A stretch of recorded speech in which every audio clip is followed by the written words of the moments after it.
All right, hey everyone, Yeja here. Today we'll be talking about pharmacology of hypertension. Yeah, intro and definitions. So this should be a pretty quick video because I think you did hypertension medications in cardio last year, and there's already a video on diuretics up on the channel. So I'll go over an overview of the ABCD medications. All right, overall hypertension, very common condition, affects 1 in 3 adults. So you want to know this in and out.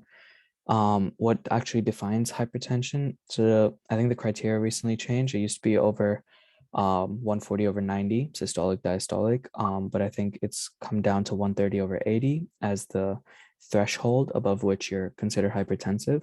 So a lot more people have hypertension now. What causes hypertension? So you have primary and secondary. Primary being the overwhelming majority, 85 to 90% of cases of hypertension are primary hypertension. What that is we don't really know what's causing hypertension. So it could be, it's more so like metabolic syndrome, being overweight, high cholesterol, diabetes, those kinds of conditions. Secondary hypertension is where there's a known cause that's leading to an increase in blood pressure, whether that's things from the kidneys, from another organ. That's a different differential, and it's a lot more complicated. Okay, how and when we treat hypertension. So this is a very complex flowchart from the guidelines based on cardiovascular disease risk and lifestyle advice and how motivated a patient is on whether or not on which medications to use. But overall, at our level, we need to know you always start with lifestyle management. So if you're asked an OSCE, you go SNAP W. So you stop smoking, low salt diet, and refer to a dietitian, reduce alcohol, increase physical activity, and promote weight loss, SNAP W. After lifestyle management, you then move on to medications. Um, Pharmacologically, you have your ABCD drugs, A being ACE inhibitors and ARBs, B being beta blockers, C being calcium channel blockers, and D being diuretics. So usually you start with ACE inhibitors and ARBs as a first line, and then alongside calcium channel blockers and diuretics, depending on the severity, those three, so certain combinations of dosages on those three should control the blood pressure.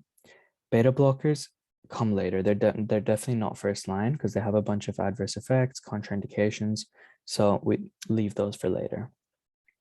In second year, because we're doing more renal focus, there's more so of a focus on ACE inhibitors and ARBs and diuretics, which act on the kidneys. So calcium channel blockers and beta blockers, which act more on the heart and the blood vessel and the vasculature, aren't as much of a focus. Okay, I'll go through each of them real quick. So ACE inhibitors and ARBs, main mechanism is to decrease angiotensin 2 levels. ACE inhibitors do that by blocking angiotensin converting enzyme, or ACE. ARBs do that by blocking the angiotensin receptor blocker. Angiotensin 2, why do we want to decrease it? Because it mediates a lot of the things that increase blood pressure. So with lower angiotensin 2 levels, we reduce the sodium and water retention, we cause vasodilation, we cause a decrease in sympathetic activity, and thus a decrease in heart rate. All good things if we want to control blood pressure. Adverse effects. So ACE inhibitors very classically present with a dry cough. It's a very commonly asked question. All you do in that situation is you switch over to an ARB, basically the same mechanism without the buildup of bradykinin, which mediates the cough. Also causes hyperkalemia. Hyperkalemia is high potassium. Potassium is a very important ion that we want to monitor in patients because it can lead to all sorts of arrhythmias and can almost be fatal in some instances. Major contraindication to take note of is pregnancy. Don't give it ACE inhibitors, ARBs. You start with different medications. And also hyperkalemia, because it'll just increase it more. ACE inhibitors are your prils, captopril and allopril. ARBs are your sartans. All right, moving on. Beta blockers. It's in the name. It blocks the beta receptors on the heart. Beta receptors are sympathetic receptors. So if you're blocking them, you decrease the heart rate, you decrease contractility, and thus you decrease cardiac output. So overall, not at all first line. It's good for patients with heart failure. They're probably already on it or post AMI. But because of all the adverse effects, contraindications, we try to use the A, C, and D drugs first. So what are the adverse effects? It can cause bronchoconstriction. You also have beta receptors in your lungs. It might be beta 2 receptors, but they still get impacted. So in anybody with asthma or COPD, you try to avoid them. Actually, completely contraindicated. And then it also masks hypoglycemia. So you want to avoid in patients with diabetes. And then if it does its job too well, you get bradycardia or slow heart rate and hypotension or low blood pressure. And then it has some more systemic adverse effects as well. And beta blockers are your olols, so atenolol, propranolol. All right, calcium channel blockers, you have two types, non-dihydropyridine, which is more selective on the heart or cardiac selective, and then dihydropyridine, which is more vascular selective, so more on the peripheral vasculature. With hypertension, it's more so mediated with the vasculature. So we're more so thinking dihydropyridines. It's indicated in patients with arrhythmias, so it can help arrhythmias because of the centrally acting cardioselective part of that.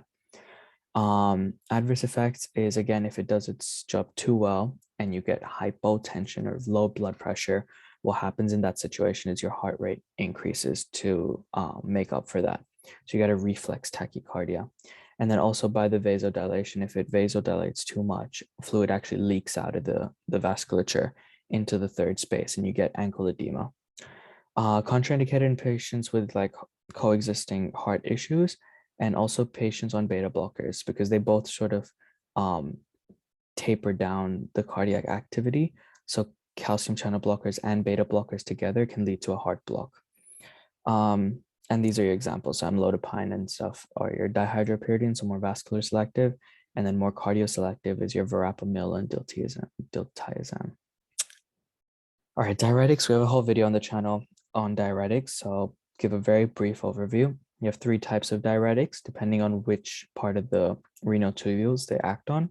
So loop diuretics inhibit that, sodium, potassium, whatever, blocks potassium in the loop of Henle. Thiazide diuretics inhibit the reabsorption of sodium and chloride in the distal tubule.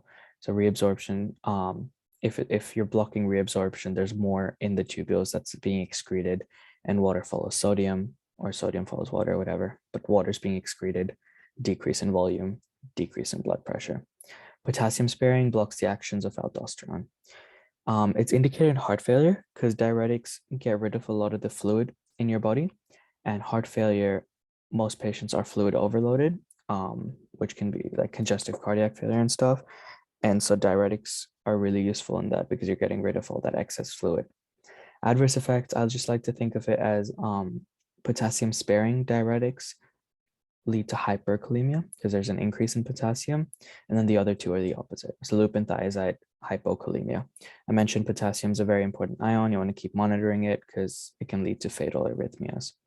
And then here are your three examples for the three diuretics. So furosemide is loop diuretic, hydrochlorothiazide is your thiazide diuretic, and spironolactone is your potassium sparing diuretic. All right, that's the ABCD drugs of hypertension. I'll see you next week.